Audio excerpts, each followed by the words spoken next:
time you walk into the room, got me feeling crazy, like my heart boom boom. Any other boy would stare, but me I look away, cause you're making me scared. Trying not to breathe, 1, 2, 3. Assalamualaikum warahmatullahi wabarakatuh. Perkenalkan, nama saya Mutia Nur Asifa dari Prodi S1 Keperawatan dengan nomor NPM 2422011045 Universitas Jenderal Ahmad Yani Yogyakarta dari kelas A kelompok 5. Di sini saya akan menggambarkan peta buta perubahan sel yang mengalami adaptasi. Hal yang disiapkan untuk menggambar ada pensil, penghapus, spidol warna, pensil warna, dan buku gambar.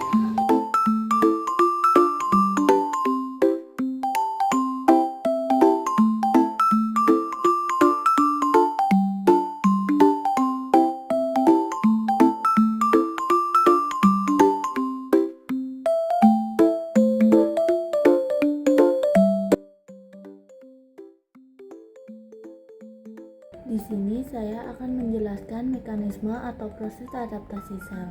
Mekanisme atau proses adaptasi sel adalah cara sel-sel tubuh berusaha menanggapi atau beradaptasi terhadap perubahan lingkungan atau kondisi yang mempengaruhi mereka.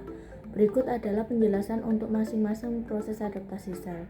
Yang pertama ada sel normal. Untuk adaptasi yang pertama itu ada atrofi. Atrofi adalah penurunan ukuran sel atau jaringan. Proses ini terjadi karena pengurangan dalam ukuran organ atau jaringan akibat berkurangnya jumlah sel atau penurunan ukuran sel itu sendiri. Atrofi dapat disebabkan oleh faktor-faktor seperti kekurangan nutrisi, gangguan suplai darah, atau penghentian aktivitas fungsional dari organ atau jaringan. Untuk yang ketiga ada hiperplasia. Hiperplasia adalah peningkatan jumlah sel dalam suatu jaringan atau organ yang disebabkan oleh peningkatan laju pembelahan sel.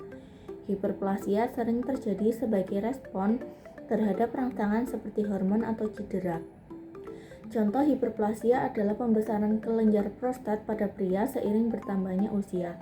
Yang keempat ada displasia. Displasia adalah perubahan dalam bentuk, ukuran, dan organisasi sel atau jaringan yang abnormal, biasanya dalam bentuk pengaturan sel yang lebih tidak teratur. Displasia biasanya dianggap sebagai kondisi preneoplastik yang berarti dapat berkembang menjadi kanker jika tidak diatasi. Ini dapat terjadi pada jaringan yang terkena peradangan kronis atau iritasi. Yang kelima ada hipertrofi. Hipertrofi adalah peningkatan ukuran sel atau jaringan karena peningkatan volume atau massa sel, bukan jumlah sel. Hipertrofi sering terjadi pada otot sebagai respon terhadap peningkatan beban atau latihan. Contohnya adalah hipertrofi otot jantung yang terjadi pada orang yang dengan tekanan darah tinggi. Yang keenam ada metaplasia. Metaplasia adalah perubahan jenis sel yang ada dalam suatu jaringan, di mana satu jenis sel digantikan oleh jenis sel yang lain yang lebih tahan terhadap rangsangan atau iritasi tertentu. Metaplasia sering terjadi dalam jaringan epitel dan dapat menjadi respon terhadap faktor-faktor lingkungan seperti peradangan kronis. Contohnya pada perokok, epitel silindris pada saluran pernafasan bisa digantikan dengan epitel squamosa sebagai respon terhadap iritasi asap rokok. Yang ketujuh atau yang terakhir ada neoplasia. Neoplasia adalah pembentukan tumor atau massa sel yang abnormal. Proses ini terjadi ketika sel-sel tumbuh secara tidak terkontrol, biasanya karena perubahan pada gen yang mengatur pembelahan sel. Neoplasia dapat bersifat jinak atau tidak kanker atau ganas atau kanker. Tergantung pada kemampuan sel untuk menyebar ke jaringan sekitarnya. Semua proses ini merupakan cara tubuh merespon terhadap stres atau perubahan dengan berbagai adaptasi yang bersifat reversibel seperti hipertrofi atau hiperplasia.